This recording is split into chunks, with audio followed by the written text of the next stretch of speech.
Sejam bem-vindos. Antes de começar, gostaria de saber a que horas e de onde está falando.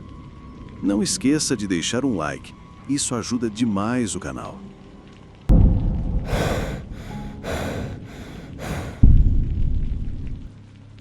Trabalho como segurança de depósito há quase 2 anos.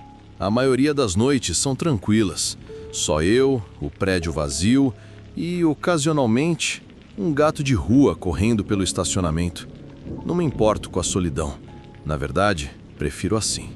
Era cerca de 4 da manhã naquela noite e eu estava fazendo minha verificação habitual do perímetro do lado de fora do armazém. O ar cheirava a chuva, mas a tempestade ainda não havia chegado. Para passar o tempo, comecei a cantar, um hábito que adquiri nos escoteiros, onde fazíamos longas caminhadas. A música não era nada especial, apenas algo para preencher o silêncio. Foi então que ouvi outra voz cantando a mesma música atrás de mim. Meu estômago deu um nó tão forte que pensei que ia vomitar. Virei-me rapidamente, minha lanterna cortando a escuridão, e foi então que o vi. Magro, quase esquelético. Seus olhos estavam esbugalhados nas órbitas e sua pele estava cheia de espinhas e áspera, como se ele tivesse passado pelo inferno e mal tivesse conseguido voltar. Ele estava balançando levemente, coçando os braços e me observando. Eu congelei. Minha mente gritava para que eu me movesse, mas meu corpo não ouvia. "O que você está fazendo aqui?" perguntei. Ele apenas ficou ali parado, olhando e não respondeu. "Esta é uma propriedade privada", eu disse, com a voz um pouco mais trêmula do que eu gostaria de admitir. "Você precisa sair agora ou vou chamar a polícia." Ele se contraiu ao ouvir isso. Olhou ao redor como se estivesse verificando se estávamos sozinhos, então se virou e começou a ir embora. A cada poucos passos ele olhava para trás por cima do ombro. Não respirei até ele sumir de vista. Mesmo assim, eu não estava convencido de que ele realmente havia partido. Quando tive certeza absoluta de que estava sozinho, corri para dentro e tranquei a porta. Contei ao meu supervisor na manhã seguinte e ele apenas assentiu e disse: às vezes acontece. A gente se acostuma." Mas eu não fiz isso. Eu tenho tido. Às vezes ouço ruídos que realmente não existem. Ecos fracos, sons fantasmas. Eu costumava atribuir isso à minha imaginação, mas agora, toda vez que ouço algo que soe remotamente como passos atrás de mim, me viro, porque naquela noite, se o cara não tivesse começado a cantar, não sei se ainda estaria aqui para contar essa história.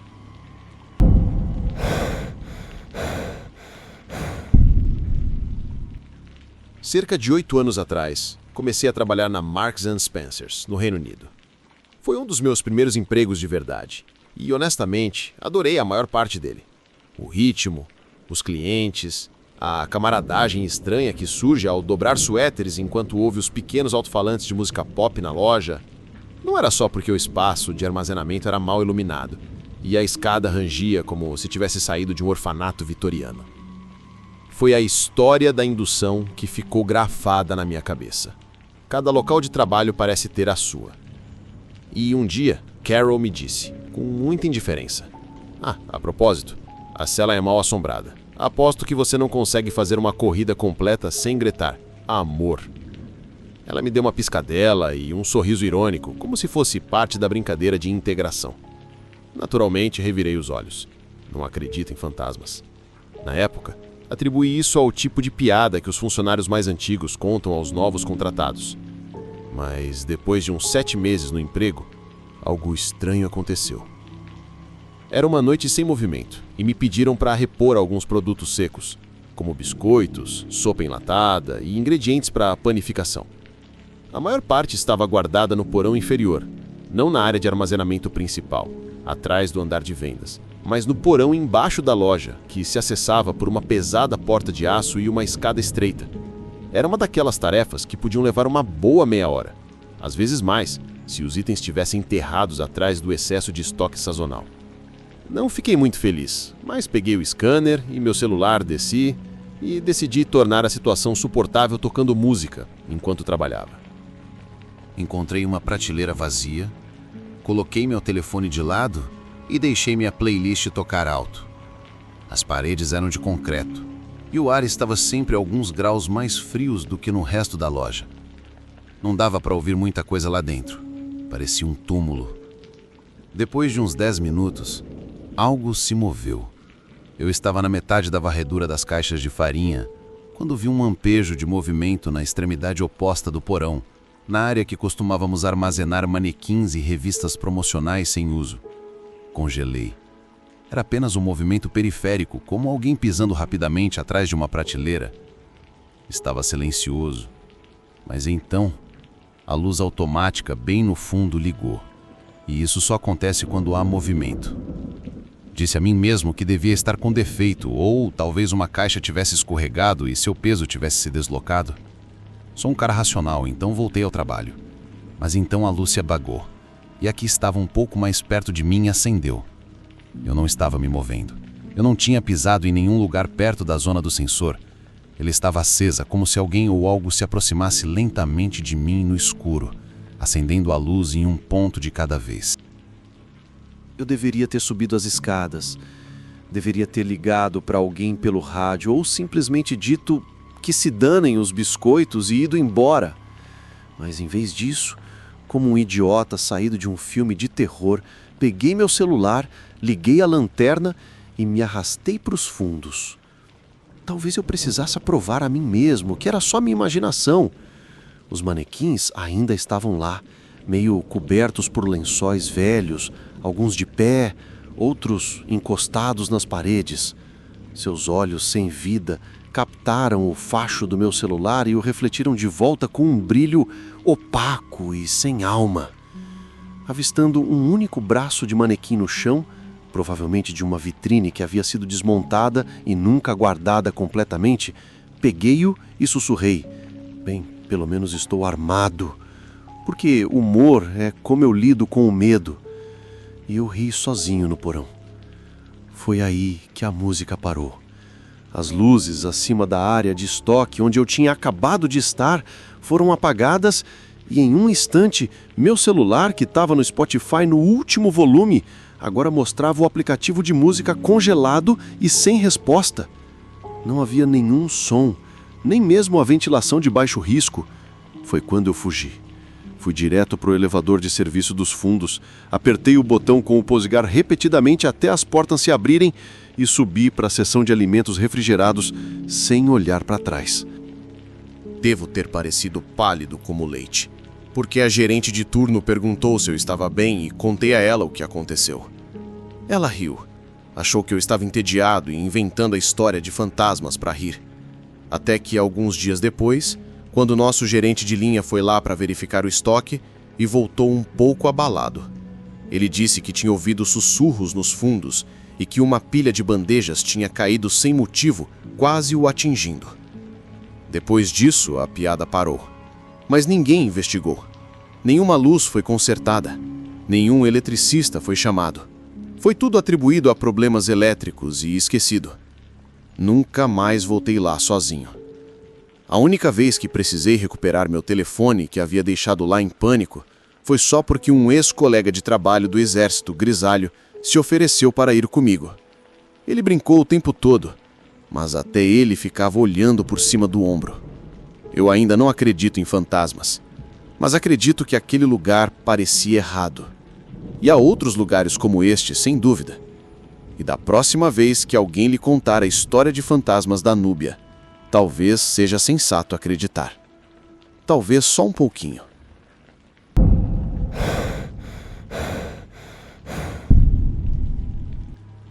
Eu trabalhava no turno da noite, em uma antiga enfermaria de hospital, provavelmente da era vitoriana. Nossa enfermaria era uma das mais antigas ainda em uso. Eles converteram paredes com tetos altos e longas fileiras de camas, a maioria delas separadas por cortinas finas e enferrujadas com cada brisa do sistema de ventilação antiquado. À noite, com as luzes do teto apagadas, todo o lugar adquiria uma quietude em tons de sépia. Os únicos sons eram máquinas apitando baixinho, pacientes tossindo durante o sono e o rangido distante de canos velhos. O banheiro da equipe ficava no final de um corredor da enfermaria principal. Não era muito longe, mas estava o suficiente para que, se algo acontecesse enquanto você estivesse lá, ninguém ouvisse. O layout era simples, mas estranhamente enervante.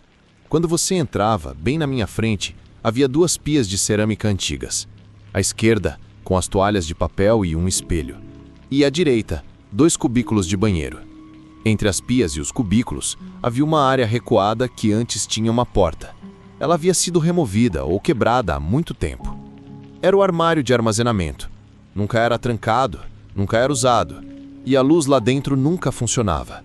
Apenas um pântano escuro aberto ao lado dos armários de banheiro. Não era realmente importante. Lembrei-me de uma noite em particular, quando tinha acabado de verificar os sinais vitais e saí da enfermaria para usar o banheiro dos funcionários. O corredor estava frio. Empurrei a porta com o cotovelo e as 2 portas dos cubículos estavam abertas. O banheiro parecia vazio. Entrei na primeira cabine, a mais próxima da porta, e a tranquei. Sentei-me e fiz minhas necessidades. E da cabine ao lado, a poucos metros de distância, veio o som inconfundível de alguém chorando.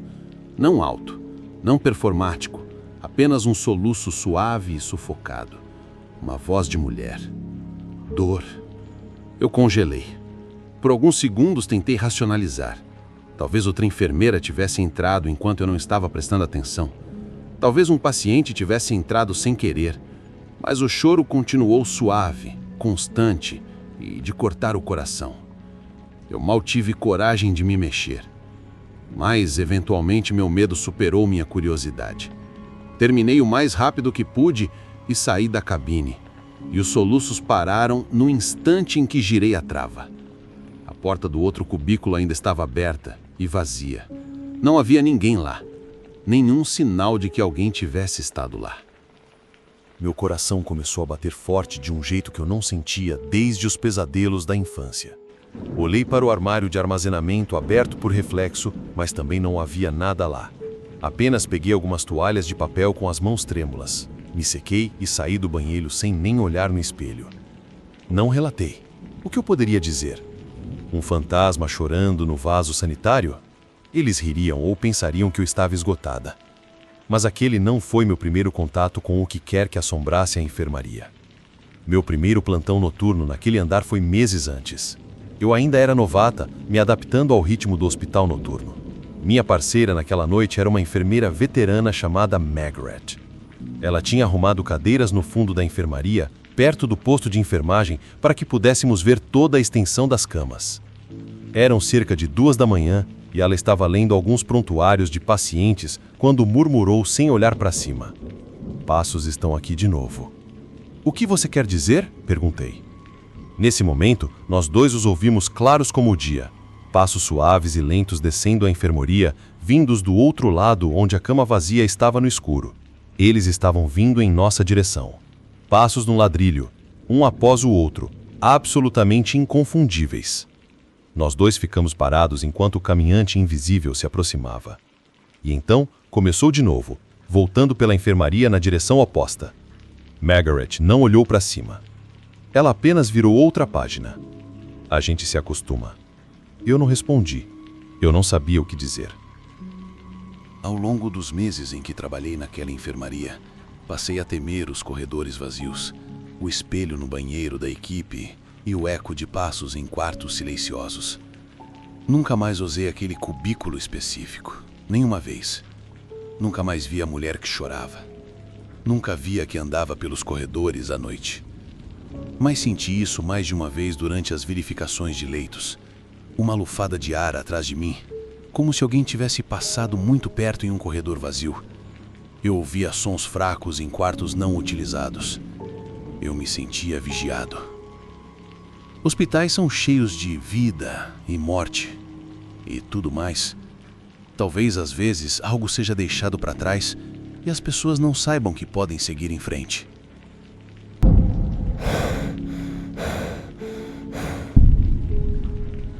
Cerca de 3 anos atrás, quando eu tinha 21 anos, fui garçonete durante o auge da Covid.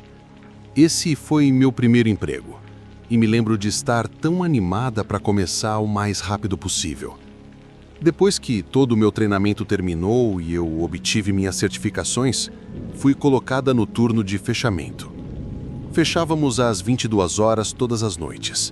Na época, normalmente éramos apenas eu, meu cozinheiro, um cara na sua vintena, e eu.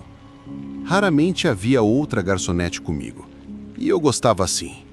Sempre trabalhei melhor sozinha e não me dava muito bem com a maioria das pessoas, pelo menos com as outras garçonetes. Então, foi legal. Lembro que essa experiência aconteceu quase no fim do meu tempo lá. E estou muito feliz por ter tido a situação que tive na época. Eu nunca consegui confiar muito no meu instinto, porque tinha uma leve ansiedade e não conseguia dizer se o que sentia na metade do tempo era válido ou não. Mencionei isso porque, quando tudo aconteceu, parecia real e eu tive uma sensação absoluta. Eu tinha começado meu turno naquela noite por volta das 3 da tarde. Me despedi da última garçonete e fiquei sozinha com o cozinheiro. Tudo estava bem lento, como de costume, até que recebi uma ligação sobre um dos itens especiais do cardápio por tempo limitado que tínhamos. A comida não podia ser pedida para viagem, e a moça ao telefone não gostou nada. Depois de um pequeno debate, ela finalmente decidiu sentar e comer. Eu diria que uns 15 minutos depois foi quando vi um carro com aparência de velho parando e 3 pessoas saindo do veículo. 2 homens e uma mulher, que aparentava ter uns 30 e poucos anos. Eu percebi que era a mesma senhora com quem falei ao telefone, a julgar pela sua atitude ao entrar. Confirmei ainda mais perguntando, pois já tinha uma boa ideia do que ela queria comer. O que eu pensei ser, na verdade, um ato de constrangimento e mesquinharia era, na verdade, algo muito mais sinistro. Mais tarde, a atitude dela em relação a mim mudou quando me viu. Ela se mostrou muito mais simpática e cooperativa. Isso não me chamou a atenção no início, porque era algo que a maioria das pessoas que querem se destacar na frente dos outros faria. Sentei-as em uma mesa e anotei seus pedidos. Notei que elas tinham uma pasta vermelha e uma caneta preta. Lembre-se disso. Em seguida, fui atender meus outros clientes, pois havia algumas outras mesas que eu estava servindo. Assim que trouxe a comida para elas, me perguntaram se eu conhecia algum corretor de imóveis. Achei isso normal, pois, sendo este o estado turístico que é, não era incomum que estrangeiros procurassem casas para férias. Eu diria que era razoável presumir que não era nada, se elas não se parecessem com o tipo de gente desagradável, se é que me entende. Mesmo assim, dei o número de telefone de uma corretora de imóveis que eu conhecia bem. E bem, como eu ia à igreja com ela com frequência, não tive nenhuma outra interação notável, além de uma conversa informal ocasional quando não estava fazendo nada ou servindo as bebidas delas. Eram por volta das 16h30 e eles foram os últimos da minha mesa a sair do restaurante. Se algum de vocês trabalha na indústria alimentícia, sabe que, como garçom, você não tem pausas. Só um almoço, na maioria das vezes, e às vezes nem isso se estiver superlotado. Então, meu cozinheiro e eu aproveitamos a oportunidade para uma merecida pausa. Saímos atrás deles e conversamos um pouco. Devo mencionar que à frente do restaurante tinha uma rampa para deficientes, subindo as portas, e era longa porque o prédio ficava em uma fundação elevada. Bem, eu realmente não percebi na hora, mas um dos homens levou meu cozinheiro para o outro lado da rampa, perto do final, e estava conversando com ele enquanto fumava um cigarro. Eu estava atrás do corrimão no topo da plataforma, quando a fila atingiu o platô. Felizmente, o outro homem e a mulher estavam do outro lado do corrimão, cerca de 1,5 metro abaixo, mas à minha frente. Estávamos conversando um pouco e eles começaram a fazer perguntas pessoais, como se eu morava na região, se fumava maconha, quantos anos eu tinha, etc. Eu ainda não tinha aprendido que contar coisas tão pessoais a estranhos não era uma boa ideia. No entanto, isso por algum motivo estava começando a levantar alguns sinais de alerta. Dei respostas muito vagas a todas as suas perguntas da melhor maneira possível. Infelizmente, eles ainda insistiam em tentar ter algum tipo de comunicação comigo fora do meu trabalho, independentemente de eu dizer não ou não. Suponho que quando finalmente perceberam que eu não lhes daria essa informação, a mulher finalmente chegou ao ponto. Ela me disse que tinha uma proposta de negócio para mim. Era um serviço de limpeza. Eu não gosto de limpeza de qualquer maneira, então, independentemente disso, eu teria dito não. No entanto, o que ela disse em seguida solidificou minhas respostas. Ela me contou que era dona de um serviço de limpeza chamado Pretty Kitties Maid Service. Disse que precisava de garotas bonitas e jovens como eu, que agora tinha 10 garotas e que queria expandir. Mencionou que elas recebiam 30 mil. Não especificou o prazo, mas disse que seria uma ótima oportunidade para eu ajudá-la com o negócio. Naquele momento, soube imediatamente que certamente não era um negócio garantido e que eu estava em perigo. No entanto, não entendia o perigo que corria. Recusei educadamente a oferta e disse que gostava do meu trabalho como estava, que estava satisfeita trabalhando para minha chefe. Ela tentou me convencer ainda mais, dizendo como era fácil e reiterando quanto eu ganharia sob sua supervisão. Mencionou que tinha uma van para um negócio e a descreveu para mim. Não me lembro exatamente do que ela me disse, mas me lembro de como me disse para segui-la até o carro. Disse que me mostraria uma foto da van, mas que o celular estava em suas mãos. Tenho certeza de que não iria em qualquer lugar com ela ou perto daquele carro. Recusei mais uma vez e disse que estava bem onde estava e que ela poderia me mostrar pelo celular, mas ela estava relutante. Depois disso, ela encerrou a conversa e saiu com os 2 homens. Um pouco abalada, voltei para o restaurante com o meu cozinheiro e contei a ele o que tinha acabado de vivenciar. Ele brincou sobre como eu teria um bom dinheiro se fosse com eles. Como não levei a situação tão a sério quanto deveria, ri com ele. No final daquela noite, quando a avó do cozinheiro veio nos buscar, mencionei a interação estranha. Um olhar de pânico tomou conta dela, e ela ficou em silêncio, me encarando. Fiquei confusa e perguntei se estava tudo bem. Foi quando aprendi os sinais de tráfico humano.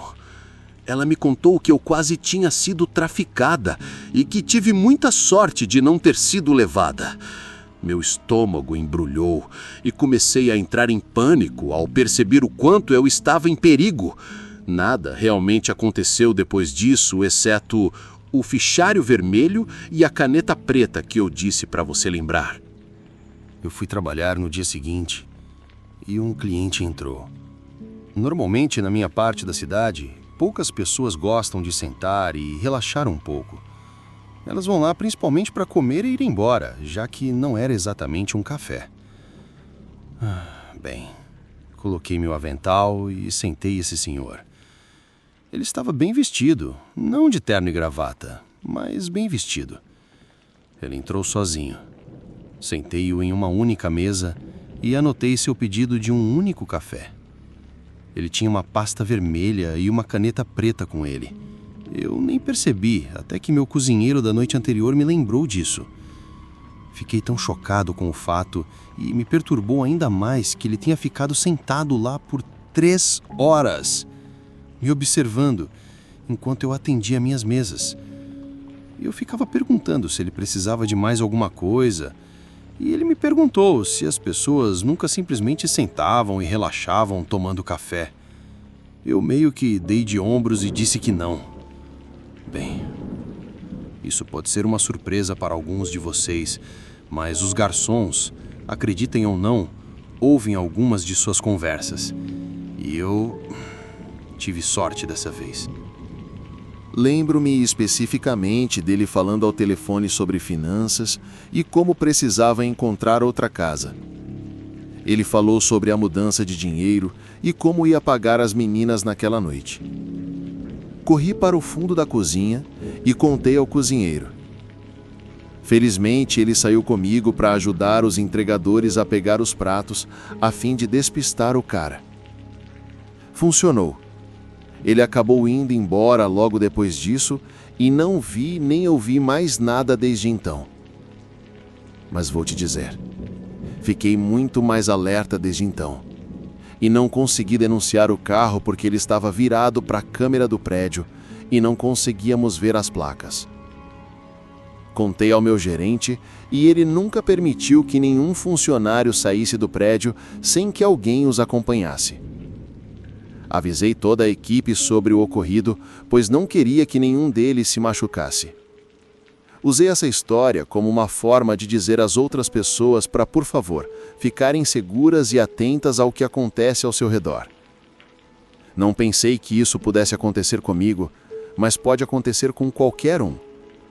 Então, por favor, fiquem seguros e observadores.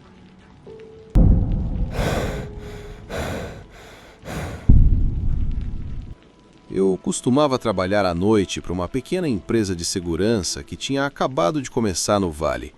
Nosso trabalho era monitorar equipamentos pesados de dique nos pomares, grandes máquinas de prevenção de enchentes que ficavam expostas ao sol o dia todo e congelavam à noite, a céu aberto.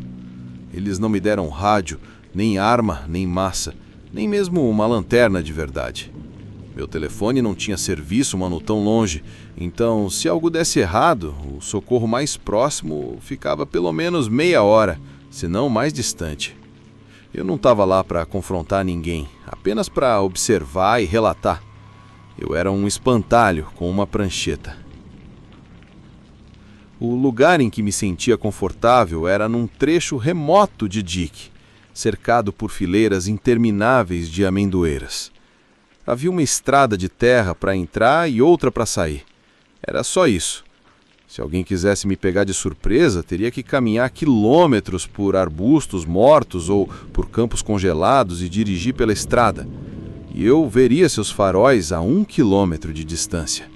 Ou pelo menos era o que eu pensava. As noites eram calmas e opressivas. O inverno nos pomares significava ausência de insetos, nenhum farfalhar, apenas silêncio. Depois de algumas semanas, acostumei-me a um ritmo. Estacionava o carro no topo do dique, apoiava as botas no painel, tomava um café de posto de gasolina e esperava meu turno terminar. Uma noite, por volta das 2:30 da manhã, eu estava meio cochilando no meu assento quando ouvi algo fora do lugar. Um despertador. Aquele bip digital agudo, fraco, mas inconfundível. Meus olhos se abriram de repente. O som vinha de algum lugar do outro lado do dique, perto do escritório portátil do trabalhador, um container com algumas cadeiras e uma mesa de plástico. Liguei o motor, os faróis cortando o mercenário e atravessei o dique em direção ao escritório. Os fachos de luz piscaram pelo pomar, e foi então que eu vi uma forma. Por um segundo, escondida sob a fileira de árvores, talvez a 18 metros de distância, havia uma figura alta e escura. Movia-se rápido, mas não como se estivesse correndo. Era mais como se estivesse recuando suavemente, desaparecendo atrás de uma árvore. Eu congelei. Esperei com minhas luzes apontadas para aquele ponto exato, mas nada se moveu. Eu abri a porta, segurando meu telefone no alto com sua pequena lanterna piscando. O sinal sonoro estava mais alto agora. Segui-o até o fundo do container e encontrei um despertador de plástico barato no moio da mesa branca, às 2:34 da manhã, gritando com todas as forças. Tudo em mim gritava para deixar aquilo para lá e ir embora, mas eu abri a tampa da bateria e puxei as baterias para fora com os dedos trêmulos. O silêncio repentino que se seguiu foi pior que o som. Corri de volta para o carro, bati a porta e liguei os faróis novamente. E foi então que eu vi novamente o mesmo formato, só que mais próximo. Agora eram talvez 4 fileiras rente ao chão, quase agachado atrás de uma árvore, como se estivesse observando, como sempre estivera observando. Fiquei olhando para a escuridão, desejando que ela se movesse para me entregar, mas isso não aconteceu.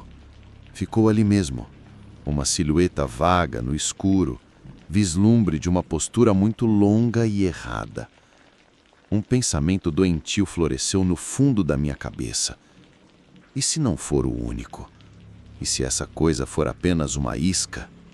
Dei ré rapidamente no dique, com o cascalho girando sobre os pneus, e estacionei em um lugar onde eu conseguia ver tudo: estrada, pomar, container.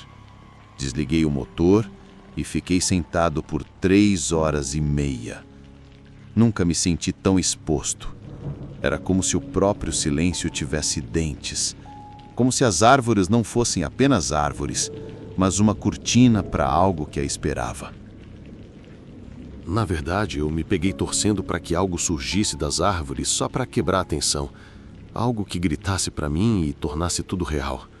Mas nada aconteceu. Meu alívio chegou tarde, justamente quando o horizonte começava a brilhar. Ele apareceu com uma xícara de café fumegando na mão, como se nada estivesse errado.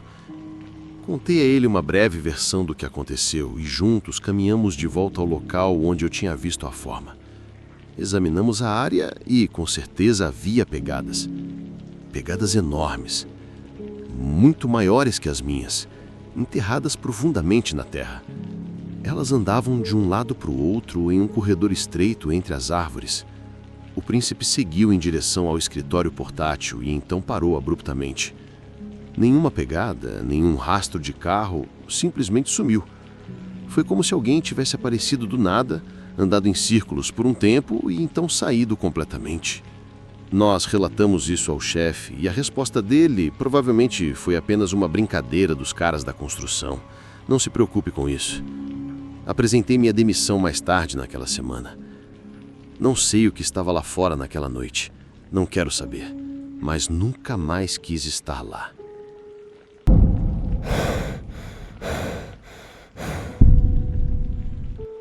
Eu trabalhava no turno da noite em um posto de gasolina / loja de conveniência na periferia de uma cidade pequena. Não era o pior emprego que já tive, mas chegava perto. Você encontrava os personagens habituais: bêbados noturnos procurando cigarros, trabalhadores de turno tomando café por via intravenosa e alguns viciados em drogas. Quase inofensivo. Minha colega de trabalho, Cíntia, era pequena, talvez 1,57 m em um dia bom. Tinha cabelos loiros longos e olhos grandes. Ela foi muito legal com todo mundo e logo riu das minhas bobagens sarcásticas.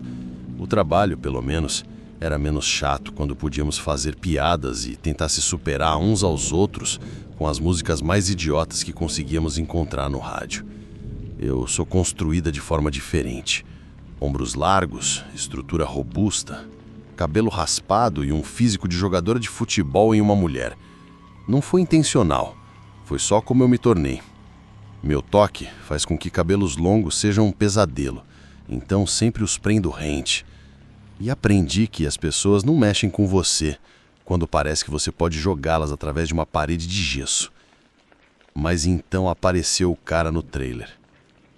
Na primeira noite em que ele chegou, eu estava repondo cigarros atrás do caixa. Cíntia estava no balcão da Delicatessen, a 1,5 m de distância, preparando tacos ou qualquer coisa que se passasse por comida fresca naquele buraco do inferno. O cara do trailer chega como se estivesse fazendo um passeio noturno. 50 e poucos anos, barba longa e grisalha e um moletom escuro. No começo, ele só conversava. Havia algo em seu comportamento que eu não gostava. Os olhos dele estavam fixos em Cíntia, como se ela fosse um cervo, e ele já a imaginasse no fundo do freezer. Ele riu muito das piadas dela. Depois fez perguntas pessoais, se ela tinha marido, e então disse algo sobre como devia ser bom trabalhar com uma coisinha tão bonita. As palavras eram boas, mas era o jeito como ele as dizia. Nojento. Então, ele começou a perguntar sobre a filha dela. Eu me levantei da cigarreira, bem devagar, mantendo os olhos no reflexo no congelador. Cíntia estava sorrindo, mas agora estava tensa. Ela estava voltando lentamente para o refrigerador da Delicatessen. E o cara do trailer estava contornando o lado aberto do balcão como se ele pertencesse àquele lugar. Desci do caixa e atravessei o chão em 4 passos longos. Quando a alcancei, ela estava presa contra a pia de lavar as mãos. Não havia mais para onde ir. Eu me coloquei entre eles. Todos 1,80 m de distância. Não mexa com ela. Ele parou e deu um passo para trás. Seus olhos se voltaram para os meus e permaneceram ali por um tempo a mais. Ele comprou diesel para o seu trailer e foi embora, sem dizer mais nada. Mas não acabou. Ele voltou. Não todas as noites, apenas nas noites em que Cíntia e eu trabalhávamos juntas. Sempre a mesma rotina. Comprava diesel, ficava por perto, tentava conversar com ela sobre coisas cada vez mais pessoais, como onde ela mora, que horas ela volta para casa, se ela tem alguma tatuagem e isso a frase favorita: aposto que seu namorado não te trata bem. Nós aprendemos rápido. Comecei a bancar o guarda-costas. Cíntia era educada, mas fria, e eu lhe lançava um olhar que dizia: vá em frente, experimente. Eu a mandava de volta para a geladeira com falsas tarefas como: ei, Cíntia, você pode verificar se estamos sem picles de novo? Ele nunca comprava muita coisa, só o suficiente para não ser expulso, mas depois estacionava seu trailer perto das bombas de diesel, longe o suficiente da loja para que as luzes de segurança não o alcançassem. Não dizíamos nada em voz alta, mas ambos sabíamos que ele estava nos observando através daquelas janelinhas sujas, apenas esperando. Mais de uma vez ele ainda estava lá depois do fechamento. Cíntia ia andando para o trabalho. Era o orçamento de mãe solteira e ela era orgulhosa demais para pegar carona. Então, eu a seguia para casa no meu Civic velho a 5 km por hora com os faróis altos ligados. Ela acenava para mim como se não precisasse de acompanhante. Mas acho que precisava. Claro que dissemos isso ao gerente várias vezes. E sua resposta foi: não há muito que possamos fazer se ele não fez nada de errado tecnicamente. Legal. Legal. Depois a situação piorou. Cíntia saiu para fumar por volta das 2 da manhã. Apenas 5 minutos enquanto eu reabastecia o cooler. Eu estava na metade do caminho para a porta dos fundos quando a ouvi gritar. Descobri que o cara do trailer a tinha encurralado atrás do prédio, perto da lixeira, com um canivete em uma mão e a outra apoiada na parede perto da cabeça dela, encurralando-a. Ele estava murmurando alguma coisa, mas não conseguia ouvir claramente. Olhos arregalados, braços amarrados ao peito. Por puro acaso, o zelador estava na sala dos fundos observando as câmeras e viu tudo acontecer. Ele já estava arrancando a porta dos fundos quando cheguei lá. Nós dois corremos para cima dele gritando, e eu estava pronta para derrubá-lo. Mas ele correu e disparou como um covarde em direção ao estacionamento. Desapareceu na cabine do seu trailer e saiu correndo antes que pudéssemos pegar a placa. Estávamos tremendo. Cíntia parecia que tinha acabado de ver um fantasma. Ela não chorou, apenas ficou ali parada, com o cigarro ainda tremendo entre os dedos. E o pior é que a gerência nem chamou a polícia. Não queria lidar com isso. Disse que seria ruim para os negócios e que não era para fazer cena. Esse foi o último turno de Cíntia. Ela nem trocou de uniforme. Simplesmente saiu pela porta da frente e nunca mais voltou. Poucos dias depois, pedi demissão. Não por nenhuma razão nobre, mas eu estava farta. Acabou o posto de gasolina. Chega do cheiro ruim do óleo de fritadeira, da cerveja barata e dos gerentes que não se importavam se nos machucávamos. Mas principalmente eu não conseguia me livrar da sensação de que o cara do campista voltaria algum dia. Talvez não para Cíntia, talvez nem para mim, mas para alguém. E da próxima vez pode ser que não haja um zelador observando as câmeras.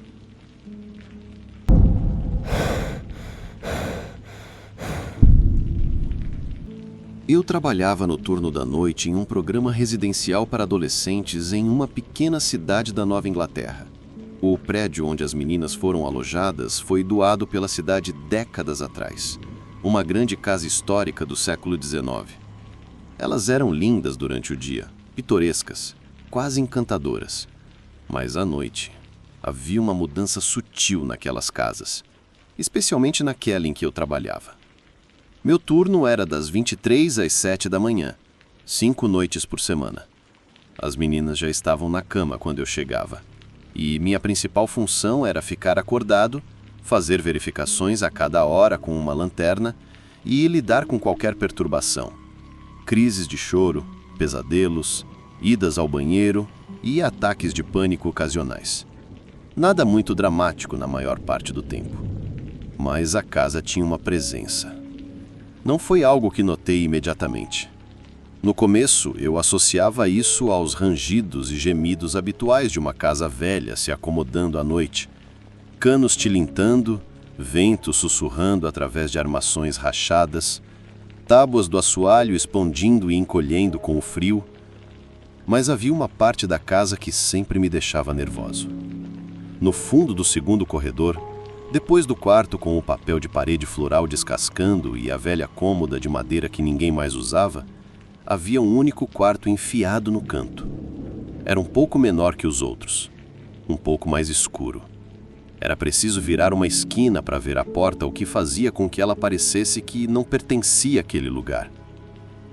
Toda vez que eu virava aquela esquina durante minhas rondas, sentia um aperto no peito. Eu dizia a mim mesmo que eram os nervos e a falta de sono. Mas o sentimento nunca foi embora. Na verdade, só ficou mais forte com o tempo. Mais de uma vez, me virei para voltar pelo corredor e jurei que ouvi passos atrás de mim. Eu girava, com o coração martelando na garganta, mas não havia ninguém lá. Isso aconteceu várias vezes. Eu sempre mantinha a cabeça baixa. A última coisa que eu queria era assustar as meninas. Muitas delas já haviam passado por traumas mais do que suficientes. Havia apenas uma garota que ficava naquele quarto específico, Kayla. Uma garota quieta e sensata, que não criava drama nem inventava histórias. Uma garota de 16 anos com longos cabelos castanhos e os olhos cansados de alguém que cresceu rápido demais. Uma noite, durante a verificação da cama, fiquei na porta dela. Ela ainda estava acordada, sentada na cama com um livro apoiado nos joelhos. "Você tá bem?" Perguntei suavemente. Ela assentiu e inclinou a cabeça. "Você também não gosta deste corredor, não é? O que você quer dizer?" Ela fechou o livro e o abraçou contra o peito. Quer dizer, aqui é pesado. Não parece pesado para você? É uma casa velha. Às vezes é assustador. Claro, respondeu Kayla. Ela apenas me encarou por um momento e então disse baixinho: "Prefiro ter um colega de quarto que ficar aqui sozinho. Às vezes há uma pessoa sombra que fica em pé sobre a minha cama." Senti um arrepio na nuca. No começo pensei que ela estava sonhando, mas depois isso continuou acontecendo entre 2 e 3 da manhã. Tento ignorar, mas parece que ele quer alguma coisa.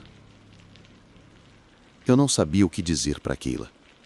Ela não era do tipo que inventa coisas, e sua expressão não era de medo. Era mais como resignação, como alguém que fez as pazes com a vida ao lado de um monstro. Depois disso, comecei a observar o relógio mais atentamente. Todas as noites, quando se aproximava das 2 horas da manhã, eu sentia uma terrível sensação de medo subir pela minha espinha. Às vezes, eu me sentava à minha mesa no andar de baixo e ouvia o que parecia um passo suave se movendo acima de mim.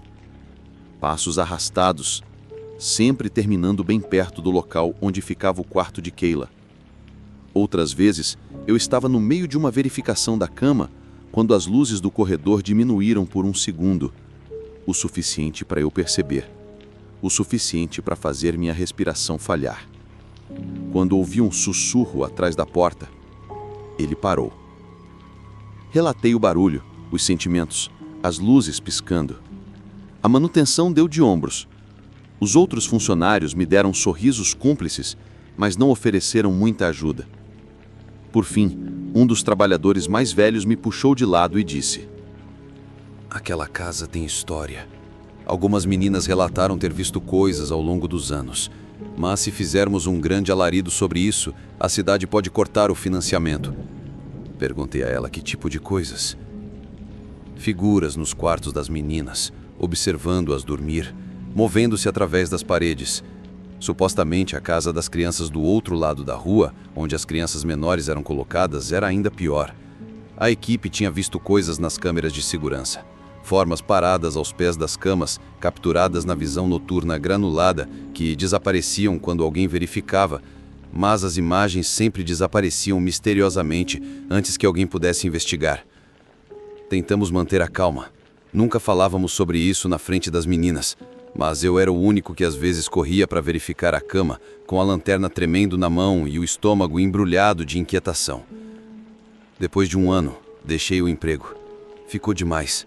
As longas horas, o peso das histórias das garotas e, para ser sincero, a casa. Aquele quarto horrível. Já faz alguns anos, mas ainda penso naquele lugar mais do que deveria. E ainda me lembro do cheiro e da sensação que ele me causava. Eu não acredito em fantasmas. Pelo menos eu não acreditava. Mas até hoje, a ideia de virar aquela esquina novamente, de ficar do lado de fora daquela sala às 2 da manhã, ainda me deixa com a pele fria. E espero que Kayla e o resto das meninas estejam muito melhor agora. Muito obrigado por acompanhar esses relatos. Deixe seu like e comente o que achou e até mais.